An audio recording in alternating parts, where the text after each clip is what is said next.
بسم اللہ الرحمن الرحیم۔ السلام علیکم، میں ہوں آپ کا فیسیلیٹیٹر، اور آج ہم بات کریں گے ایک ایسی بیماری کے بارے میں جو خاموشی سے ہماری ماؤں، بہنوں اور بیٹیوں کی جان لے رہی ہے۔ جی ہاں، چھاتی کا کینسر، اس کی علامات، وجوہات، بچاؤ اور علاج کیا ہے۔ یہ ویڈیو ہر اس فرد کے لیے ہے جو اپنی ماں، بہن یا بیوی سے محبت کرتا ہے۔ براہ کرم ویڈیو کو آخر تک دیکھیں، شاید آپ کسی کی جان بچا سکیں۔ چھاتی کا کینسر کیا ہے؟ ایک قسم کا کینسر ہے جو عورت کی چھاتی میں پیدا ہوتا ہے، خاص طور پر دودھ پیدا کرنے والے غدود میں۔ یہ بیماری آہستہ آہستہ بڑھتی ہے، اور اگر وقت پر تشخیص نہ ہو تو جسم کے دوسروں حصوں تک پھیل سکتی ہے، جیسے کہ ہڈیوں، جگر اور دماغ تک۔ ہر 8 میں سے ایک عورت کو زندگی میں کبھی نہ کبھی بریسٹ کینسر ہو سکتا ہے۔ چھاتی کے کینسر کی علامات۔ اگر درج ذیل علامات آپ کو یا کسی عزیزہ کو محسوس ہو تو فوراً ڈاکٹر سے رجوع کریں۔ چھاتی میں گلٹی یا سخت گانٹھ کا ہونا، نپل سے خون یا غیر معمولی رطوبت کا اخراج کا ہونا، چھاتی کے سائز یا شکل میں تبدیلی ہونا، جلد پر خراش یا سوجن کا ہونا، نپل کا اندر کی طرف مڑ جانا اور بازو یا بغل میں درد یا گلٹی کا ہونا۔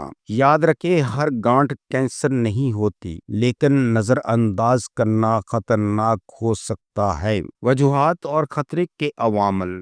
بریسٹ کینسر کی کچھ عام وجوہات یا رسک فیکٹر درج ذیل ہیں۔ خاندان میں کسی کو بریسٹ کینسر ہونا، موٹاپا اور غیر صحت مند طرز زندگی، حیض کا جلد شروع ہونا یا دیر سے بند ہونا، پہلا بچہ دیر سے پیدا ہونا یا بچہ نہ ہونا، مائع حمل گولیاں کا لمبے عرصے تک استعمال کرنا، ذہنی دباؤ اور نیند کا پورا نہ ہونا۔ تشخیص کیسے کریں؟ اگر آپ کو شک ہو تو یہ چند ٹیسٹ کروائیں: چھاتی کا ایکس رے، چھاتی کی الٹرا ساؤنڈ اور ٹشو کا معائنہ۔ خواتین کو چاہیے کہ وہ ہر ماہ خود کے چھاتی کا معائنہ خود کریں۔ 40 سال کے بعد ہر سال میموگرافی کروائیں۔ علاج اور بچاؤ۔ علاج کے طریقے: surgery, chemo therapy, radiation therapy, hormones therapy. بچاؤ کیسے ممکن ہے؟ باقاعدہ ورزش کریں، وزن کو کنٹرول میں رکھیں،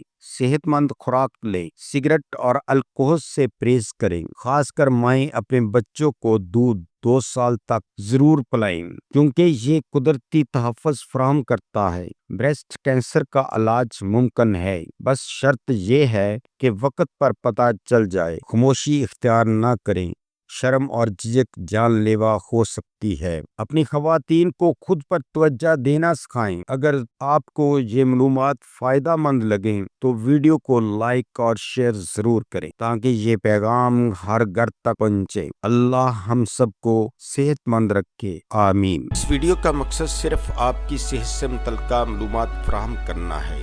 ہم نے یہ معلومات یقینی بنانے کی پوری کوشش کی ہے کہ معلومات درست، تازہ ترین اور سمجھنے میں آسان ہو۔